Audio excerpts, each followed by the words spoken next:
Hello, everybody. I am Rue, and this is my corner of booktube, Rue with the Books. We are rapidly closing in on the end of 2025. Christmas is upon us, and then we have New Year's, and then bam, number go up, the wheels turn, and all of a sudden it is a whole new year with a whole new set of books to read, a whole new set of reading goals, and a whole new set of getting more brain wrinkles. I started getting into reading somewhat seriously as a hobby a couple of years ago, and last year I had my first attempt at setting some reading goals. Well, I've had an absolutely brilliant year for reading and really knocked the numbers out of the park. 80 books almost. I think I can hit 80 by the end of the year. So I checked off all of the goals that I set at the start of the year, and that feels really, really rewarding.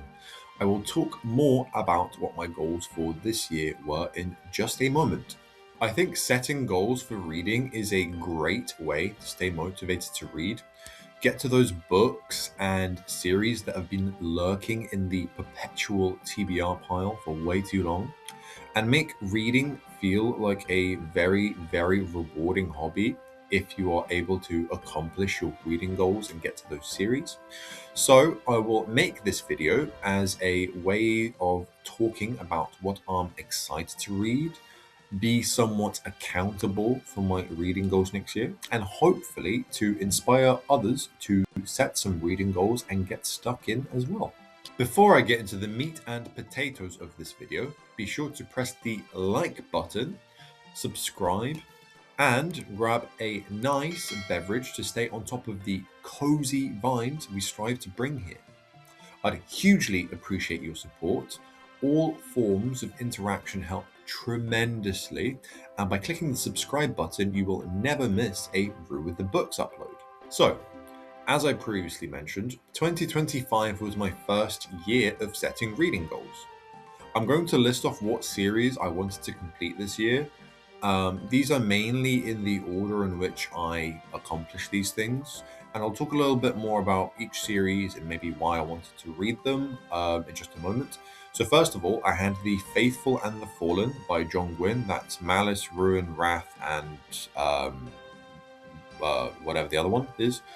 The Harry Potter series, Hunger Games by Suzanne Collins, the First Law trilogy by Joe Abercrombie, but more on that in a bit, and last of all, Mistborn Era 1 by Brandon Sanderson. First of all, I had Faithful and the Fallen by John Gwynne. He is an author that is continuously on people's fantasy authors and series lists, so I felt really, really compelled to pick up one of his series. So I opted for his first one as opposed to Shadow of the Gods, which I think is maybe a little bit more popular now. But it did give me a very, very good flavor of his writing style, what I like about it and what I dislike about it. Hopefully Shadow of the Gods, when I get to it, does a lot more in terms of like the world building and things like that, because what kind of put me off a little bit was the unrelenting pace of the action, which, is just a me thing. Some people really love this series for that reason. But yeah, no, it was good to read this series and get a little flavor of John Gwynne. Second of all is Harry Potter. I've not seen all the movies, so I wanted to read the books, the whole series, and enjoy it because it's a very magical, whimsical, fun little series. So I really enjoyed seeing Harry and his friends mature over the course of all of the books, to take matters into their own hands when the odds are stacked against them. And it just had a really, really great conclusion. I was really happy with the ending. I did read the screenplay afterwards, and that was absolutely terrible. It was so, so bad and so boring. So I do not suggest reading that if you are on the fence whether you should or shouldn't. And as a little post note, I do not support J.K. Rowling or her views. Third on the list, I had the Hunger Games trilogy.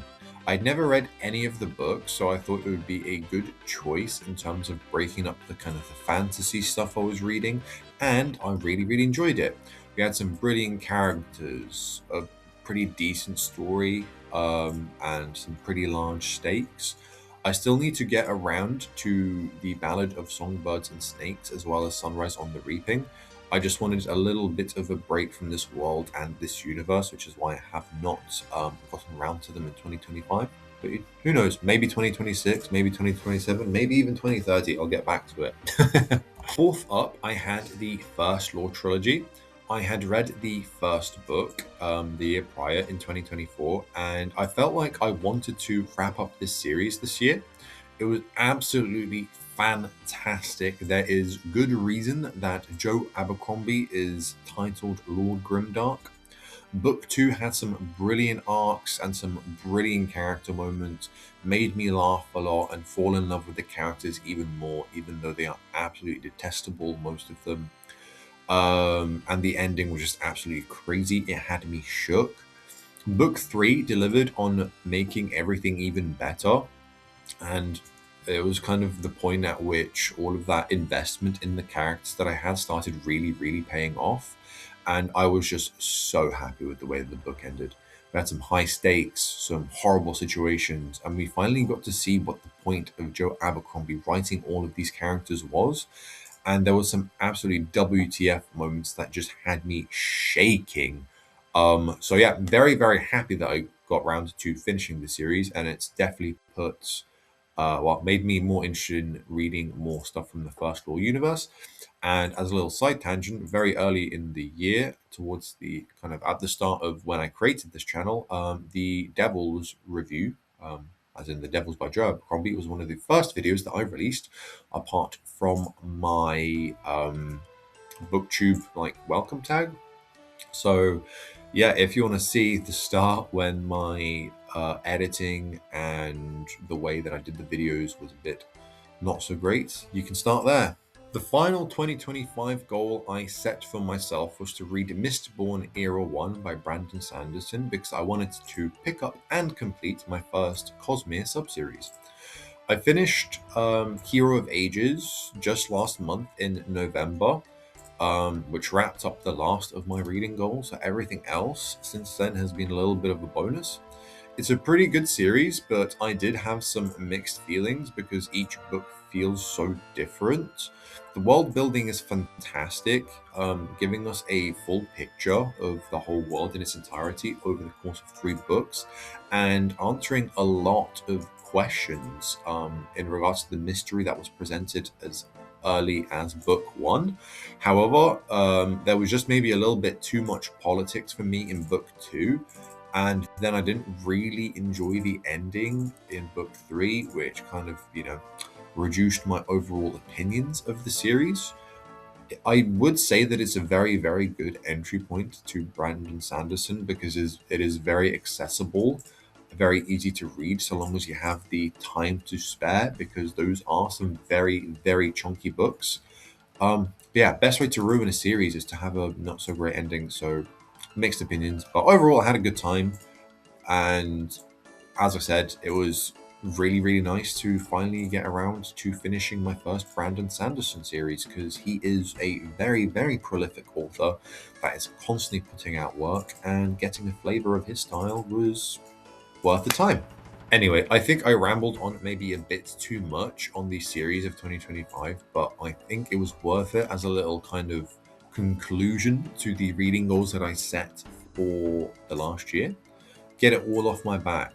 So next up, we have my 2026 reading goals.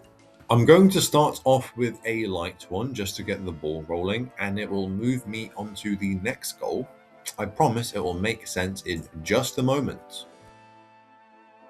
The first 2026 reading goal I have is to catch up to the Myrtlewood Mystery series by Iris Beaglehall. Myrtlewood Mysteries is a cozy, witchy fantasy series I've been enjoying over the course of, I started it in 2024 and I've continued it in 2025. I have it as a bit of an in-between book series. I want to start another in-between book series in 2026, so I wish to catch up with this one first before I get onto the next. This series is really good at introducing a nice little mystery in each book with an absolute power duo of main characters, being Rosemary and Athena Thorne, a mother and daughter. I think it's quite a novel idea that I've not seen in any other series that has a mother and daughter as a set of two main characters that are very, very relevant. Actually, there's one which was it's like Chef of the Five Gods, I think. If that does, but it's still quite creative. I've not seen it that much. They each grow over the course of the series in terms of their power, their relationship as mother and daughter. It blossoms because they learn to trust one another, they learn each other's boundaries and things like that. And their importance in the town of Myrtlewood increases over the course of this series as well, as they kind of find their place in the community. Um, and Athena goes to like a magical school and all things like that. I've already seen so much growth from both of these characters, and it is so stupidly endearing. I just absolutely love it. The last book I read in this series was Delectable Magic, which is book 5. I have 4 more books to read in this series to be caught up. Each book is a nice little comfort read that takes literally only a few days because they are all quite short, maybe like 200 to 300 pages a pop, with a very digestible and easy prose. And they're just like the chapters are really short, so they're just complete page turners that just keep you wanting to read more and more and more, get you really, really hooked. So I think if I put my mind to it, it really will not take that long to get caught up. So in 2026, I will catch up to this series.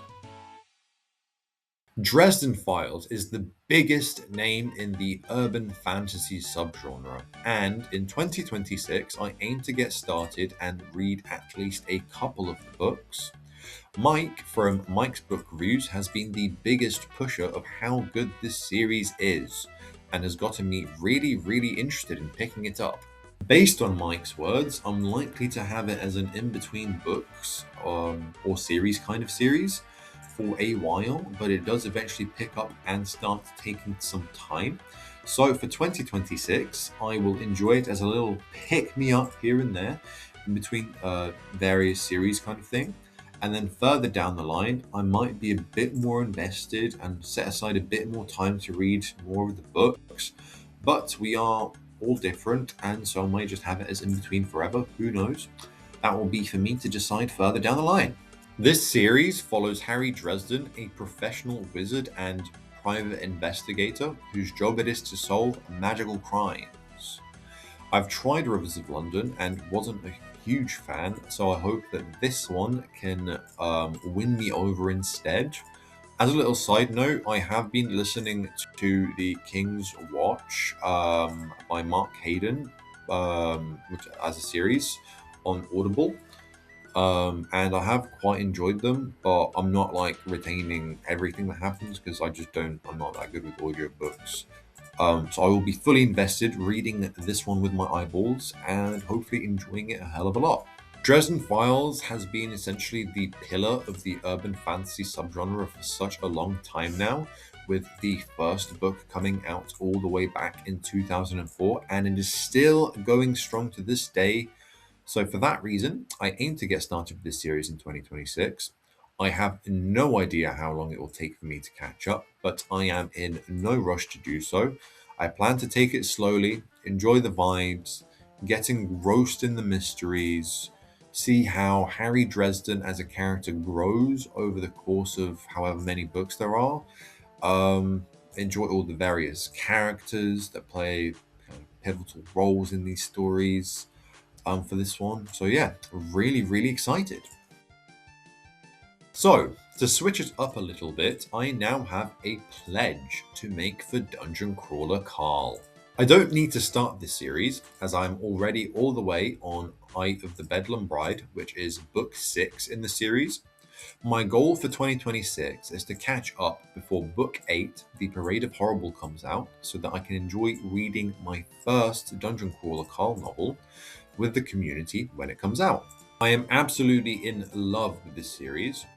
I'm a pretty big gamer, so I love what Lit RPG does with fantasy, with all of the achievements, loot boxes, gear upgrades, level ups, class progression, and customization that comes along with all of that. I love the jokes with Matt Dinnerman's sense of humor and how modern it is. It is definitely the best time to read the series, as I reckon the jokes in the year 2126 might be a bit archaic by that point. There'll have to be some historian kind of finding all the references and documenting everything, so that'll be a good time for them. Yeah, will Dungeon Crawler Carl be a classic by then? Who knows? So you've got the goal to catch up before the release of the next book. It shouldn't be that tough, just 2 books in a few months. It's a big priority for my 2026 reading because it is time gated. So yeah, there you are. My next goal is in relation to the Farseer trilogy by Robin Hobb. This series is one that is constantly in people's top 10 fantasy lists. I did my first Joe Abercrombie series over the last couple of years, and so I want to do my first Robin Hobb series in 2026. Can't say I am not putting in the effort for my fantasy research. I love when a series is very epic and grand. The Farseer trilogy definitely meets that criteria because it is a part of the realm of the Elderling saga, which takes up 5 trilogies and therefore 15 books. I want to put a little dent in it and read the first trilogy, and then I'll see where I can go from there. The Farseer trilogy followed Fitzchivalry Farseer, which is one of my favourite names in all of fantasy, and he is a royal bastard with the ability to talk to animals, which is kind of like a frowned upon ability in this world. He gets an opportunity to make a name for himself and become a royal assassin. I kind of dunk on assassins as a trope because it's kind of overdone by this point, but you have to give it to Robin Hobb for doing it all the way back in 1995.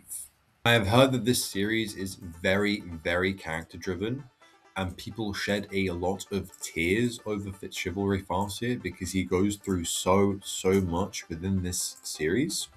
And I want to get all emotional over this little goofball myself. And that is a very strong reason as to why I am so interested in picking up this series. So 2026, I will read the entire Farseer trilogy. Mark my words. Next up, I have The Wheel of Time by Robert Jordan and then Brandon Sanderson. You can't talk about massive series in fantasy without talking about The Wheel of Time. I have been very interested in this series for a very long time, and I've kind of been putting off starting it because it's an absolute behemoth with so many books. Well, in 2026, I plan to get a start on it. I don't know how many years it is going to take for me to read the entirety of this absolute colossal series, but hopefully, if I read a few books a year, I will have finished the entire series before I am not alive anymore. In terms of its place in fantasy, it is a very classic story in terms of its themes because it's about good versus evil. It has a very standard medieval Europe kind of world building and aesthetic. It follows a series of characters in a cruel, miserable world that has been shaped by the constant fight between good and evil, and is about the Dragon Reborn, a legendary chosen one who is prophesied to fight the Dark One. The outcome of their battle is set to influence the way in which the world will be in the next cycle of time. I have watched season 1 of the TV show, and as someone who has not read the books and is biased and can tell apart what things they were faithful to and what was different, I did enjoy it. So I plan to take it up to the next level and enjoy the world building, the characters, the various magic systems, and really soak in what is Robert Jordan's magnum opus. I am a massive One Piece fan, and this series is pretty much the one piece of fantasy, so count me in. I'm ready to kind of pore over each page and to take in all of this effort and all of the intricate details that Robert Jordan has put in to make this world feel so alive, so realistic, and just be an absolute, almost like a painting that you can visualize with your mind. In 2026, I will begin the Wheel of Time. In my quest to eventually read every single Discworld book, I would like to read some more of his works. I've read 10 out of 41 books over the last 3 years, so I am basically a quarter of the way there. I don't have a hard goal with how many I would like to read any given year, especially next, but I would like to pick up a few more. I have read some of the Moist One Litwig books. I have read a few of the Death series books, and I have read a few of the City Watch books. I will either continue to progress within those sub-series or get started with another one, such as the Witches books or the Rincewind sub-series, which I believe starts with the first ever book in the series, The Color of Magic, as I am yet to experience those. What I love about these books is the humor and the way that Terry Pratchett writes his characters. They are all like such amazing, silly little caricatures that I can't get enough. So, what I mean by that is each character will have some kind of like defining feature that can be used as a device for jokes. So the fact that Carrot is a dwarf that is absolutely humongous and does not really fit in with dwarf sizes, or how Lord Vetinari is so serious and has some kind of like some common sayings that he says, like "Don't let me detain you." Just how amazing they are as satires of whatever the book is about. So, Soul Music was a really, really great satire on the music industry. Um, and yeah, they're just such wonderful books. And if you're really, really into Discworld and like these books, then you absolutely love them. And Terry Pratchett is so original in the way that he writes his books. I've not read anything like it. So yeah, I would love to eventually read all of them, and for that, I want to set a soft goal of reading a few more of his works next year, so I can continue on and continue making progress each year. My next goal is another little soft goal, which is to read some more Stephen King. I'm currently on what I consider to be a training arc to eventually be able to pick up the Dark Tower books. And in 2025, I also discovered that I quite like Stephen King books, so I plan to read a few more to get ready for Dark Tower, or just enjoy his other works that aren't all too related to that specific fantasy series. And why I say training arc is because even though I know you don't actually have to read a lot of the related works to enjoy them, I know that it will help me enjoy them more. And because I don't really tend to reread books, I'd like to go into it as fully prepared as I can be to be able to, enjoy all the references that Stephen King makes to the other works and fully enjoy the works. And I think from what I've heard, if you don't read it in maybe like the right order per se, the Dark Tower books will spoil some of his other works, and so just for that reason, I would like to do it somewhat coherently. I don't really know what books I want to read for my little Stephen King training arc, other than Salem's Lot might be a good one to start with at some point. As I get in the mood for Stephen King, I will do my research and pick up what I need to accordingly to progress my little Dark Tower agenda here.